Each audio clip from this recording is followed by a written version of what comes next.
নমস্কার, আমি জয়শ্রী। আমার নতুন একটি ব্লগে সবাইকে স্বাগত জানাই। আজ আমি এক বিশেষ দিন উপলক্ষ করে বাংলা সাহিত্যের মহামানব বিশ্বকবি রবীন্দ্রনাথ ঠাকুরের জীবন ও কর্ম নিয়ে আলোচনা করব। আজকের দিনটি কেন গুরুত্বপূর্ণ, আসুন একটু জানার চেষ্টা করি। রবীন্দ্রনাথ ঠাকুর 1861 সালে 7ই মে কলকাতার জোড়াসাঁকো ঠাকুর বাড়িতে জন্মগ্রহণ করে।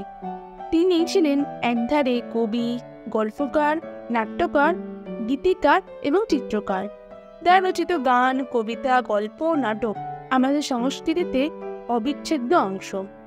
রবীন্দ্রনাথ ঠাকুরের লেখা কবিতা গীতাঞ্জলি বিশেষ উল্লেখযোগ্য, যা তাকে 1913 সালে নোবেল পুরস্কার এনে দিয়েছিল। এছাড়া ঘরে বাইরে, চোখের বালি, গোড়া প্রভৃতি উপন্যাসেও বাংলা সাহিত্যের অমূল্য সম্পদ। শান্তিনিকেতন প্রতিষ্ঠা ছিল তার জীবনের আরেক গুরুত্বপূর্ণ অধ্যায়। তিনি বিশ্বাস করতেন যে শিক্ষার মাধ্যমে মানবিক মূল্যবোধের বিকাশ সম্ভব এবং সেই লক্ষ্যে তিনি বিশ্বভারতী বিশ্ববিদ্যালয় প্রতিষ্ঠা করেন। রবীন্দ্রনাথ শুধু একজন সাহিত্যিক ছিলেন না, তিনি একজন সমাজ সংস্কারকও ছিলেন।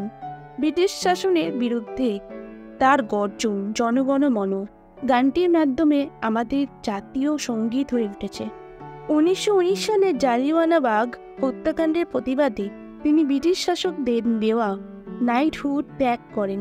দেশপ্রেমের পাশাপাশি তিনি মানবতার কথাও বলেছিলেন, যা আজও আমাদের অনুপ্রাণিত করে। রবীন্দ্রনাথ ঠাকুরের জীবন ও কর্ম নিয়ে বলার মতো আরও অনেক কিছু আছে, তবে আজকে দিনে এই সংক্ষিপ্ত আলোচনা আপনাদের ভালো লাগছে আশা করি। রবীন্দ্রনাথ ঠাকুরের আদর্শ ও শিক্ষা আমাদের জীবনে কীভাবে প্রয়োগ করা যায় সে বিষয়ে ভেবে দেখার আহ্বান জানাই।